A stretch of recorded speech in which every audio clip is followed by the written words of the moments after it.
Hi friends, అందరూ ఎట్లున్నారు? మంచిగున్నారు కదా? ఇక్కడైతే నేను టమాటా కర్రీ ఎత్తానా. మంచి వైరల్ టమాటో కర్రీ. సింపుల్‌గా అయిపోతది. కానీ డిఫరెంట్ ఫ్లేవర్ ఉంటది. ఖచ్చితంగా మీకు నచ్చుతది. కొత్తోళ్ళైతే సబ్స్క్రైబ్ చేసుకోండి. పాతోళ్ళైతే ఒక లైక్, ఒక హైప్ ఇస్తారని అనుకుంటానా. ఇక్కడైతే టమాటాలు తీసుకుంటానా. టమాటాలు మనమైతే 2 ముక్కలు కడిగేసుకుందాం. పెద్దగానే ఉండాలి. మంచి పండిన టమాటాలు తీసుకోండి. ఎర్రగా మంచిగా పండిన టమాటాలైతే మంచిగుంటది. టేస్ట్‌గా ఉంటది.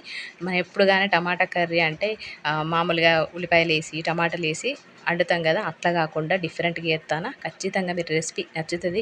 వీడియో ఎండింగ్ వరకు చూస్తే అర్థమవుతది. ఇక్కడైతే నేను పావు కిలో టమాటాలను మంచిగా 2 పీసెస్‌లో కడిగేసుకొని పక్కనైతే పెట్టేసుకుంటాను. దాంతో పాటు ఒక క్యాప్సికమ్, ఎక్కువ అవసరం లేదు. ఒక హాఫ్ ఉల్లిపాయ, ఒక క్యాప్సికమ్ ప్లేస్‌లో మీరు పచ్చిమిర్చి కూడా తీసుకోవచ్చు. ఇక్కడ నేను కారం కోసం క్యాప్సికమ్ అండ్ హెల్తీగా ఉండడం కోసం క్యాప్సికమ్ యూజ్ చేస్తాను.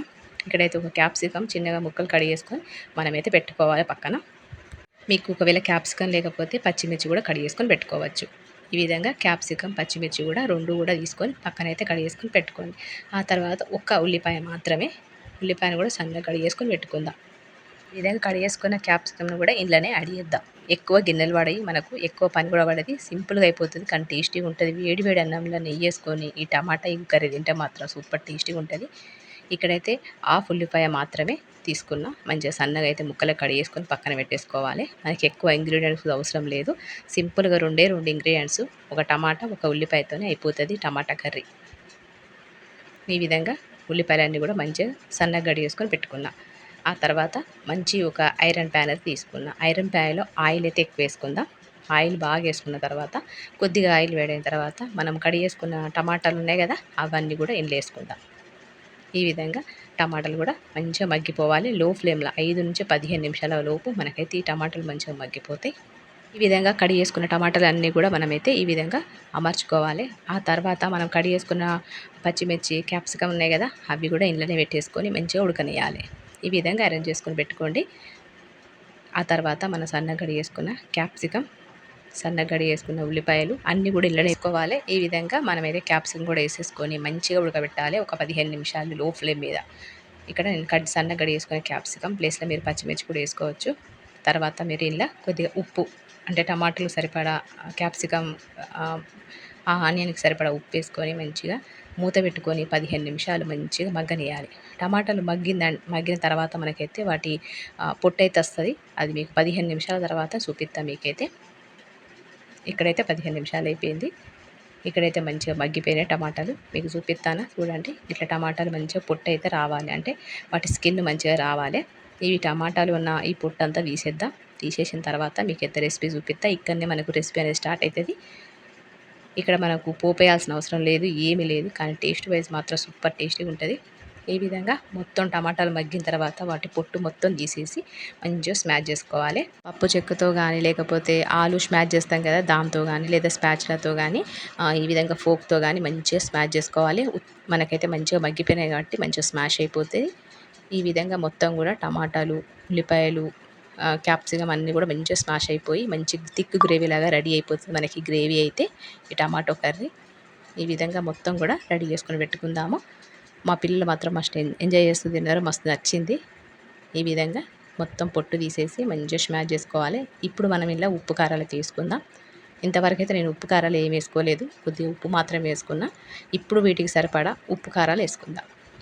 ఇప్పుడైతే మంచిగా స్మాష్ అయిపోయిన తర్వాత కారం, వీటికి సరిపడా కారం, టీ కలర్లు 1 టేబుల్ స్పూన్, ఎర్ర కారం 1 టేబుల్ స్పూన్, దాంతోపాటు కొద్దిగా పసుపు, కొద్దిగా ధనియాల పౌడరు 1 టేబుల్ స్పూన్ ధనియాల పౌడర్, అంతేకాకుండా ఒక 1 టేబుల్ స్పూన్ గరం మసాలా, కొద్దిగా పసుపు, 1/2 టేబుల్ స్పూన్ పసుపు, వీటికి సరిపడా ఉప్పు, జీలకర్ర పౌడరు, ఇవన్నీ కూడా వేసుకొని మంచిగా కలుపుకుందాము. ఈ విధంగా కలుపుకున్న తర్వాత మసాలాలు మాడిపోకుండా ఉండడం కోసం కొద్దిగా వాటర్ అయితే కలుపుకుందాం. ఈ విధంగా మంచిగా కలుపుకొని కొద్దిగా వీటికి సరిపడా మీకైతే వాటర్ అయితే యాడ్ చేసుకోండి.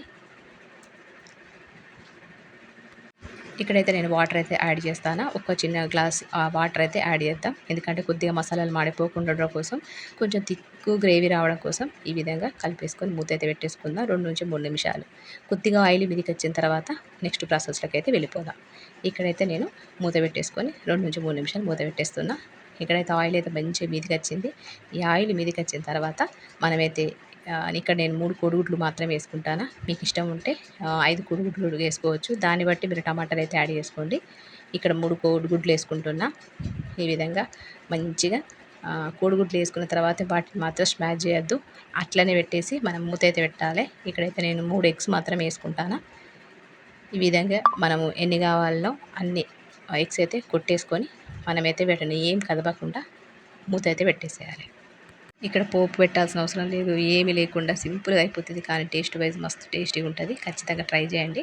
అయితే ఇక ఎగ్ మీద కొద్దిగా ఉప్పు కారాలు అయితే చల్లుకోండి. ఎందుకంటే ఎగ్ అనేది మనకు చప్పగా ఉండకుండా ఉండడం కోసం వీళ్ళైతే నేను కొద్దిగా కారం అయితే యాడ్ చేసిన. ఆ తర్వాత మూత పెట్టేసి ఒక 8 నిమిషాలు లో ఫ్లేమ్ మీద ఎగ్గును ఉడకబెట్టుకుందాం. ఒక 5 నిమిషాల తర్వాత మూత తీసి చూస్తే మనకైతే ఇంక ఎగ్ పర్ఫెక్ట్గా అయితే ఉడకలేదు. కానీ ఇప్పుడే నేను కొత్తిమీర వేసుకుంటాను. ఎందుకంటే కొత్తిమీర మంచి ఫ్లేవర్తోని ఎగ్గు మంచి ఫ్లేవర్తో మనకి టమాటా ఎగ్ కర్రీ అయితే రెడీ అయిపోతుంది. ఈ విధంగా మళ్ళీ ఒక 2-3 నిమిషాలు మూత అయితే పెట్టేసుకుందాం. మూత పెట్టి మళ్ళీ ఒక 2 నిమిషాల తర్వాత ఓపెన్ చేసి చూస్తే మనకు ఎగ్ పర్ఫెక్ట్గా ఉడికిపోయింది. మనమైతే ఇంకో టర్న్ చేయాల్సిన అవసరం లేదు. ఈ విధంగానే చూసుకుంటూ మూత పెట్టుకుంటూ మనమైతే ఎగ్గునైతే ఉడకబెట్టుకోవాలి. ఈ విధంగా ఇంకొక 2 నిమిషాలు అయితే పెట్టేసుకుందాం. ఆ తర్వాత మనము ఓపెన్ చేసి చూస్తే ఎగ్ మాత్రం పర్ఫెక్ట్గా ఉడికిపోయింది. కర్రీ కూడా పర్ఫెక్ట్గా అయిపోయింది. ఆయిల్ కూడా మంచిగా మీదికి వచ్చింది. ఇప్పుడు పర్ఫెక్ట్ ఎగ్ కర్రీ అయితే రెడీ అయిపోయింది. సింపుల్గా టేస్టీగా ఉండే టమాటా ఎగ్ కర్రీ రెడీ అయిపోయింది. ఇంకా వేడివేడి అన్నంలో ఈ టమాటా ఎగ్ కర్రీ వేసుకొని తింటే సూపర్ టేస్టీగా ఉండే టమాటా ఎగ్ కర్రీ రెడీ అయిపోతుంది. మీ పిల్లలు మీ ఇంట్లో వాళ్ళందరూ ఖచ్చితంగా ఎంజాయ్ చేస్తారు. మీరు ట్రై చేయండి. మీకు నచ్చితే ఒక లైక్ ఇవ్వండి. అంతేకాకుండా కొత్త వాళ్ళు అయితే సబ్స్క్రైబ్ చేసుకోండి, షేర్ చేయండి. నచ్చితే లైక్ ఇవ్వండి. ఇక మా పెద్దోడైతే మా చిన్నోడైతే తింటారు. వాళ్ళకైతే ఇచ్చేసిన ఎమ్మీగా ఉందని చెప్పి మా పిల్లలు కూడా తినేసారు. మరి మీకు కూడా నచ్చింది అనుకుంటానా? నచ్చితే ఒక లైక్ ఇవ్వండి. ఇక మరి రేపటి వీడియోలో ఒక మంచి రెసిపీతో మిమ్మల్ని కలుస్తా. ఇలాంటి రెసిపీస్ కావాలంటే ఖచ్చితంగా నా ఛానల్ సబ్స్క్రైబ్ చేసుకోండి. అంతవరకు ఉంటా మరి. నమస్తే, సెలవు.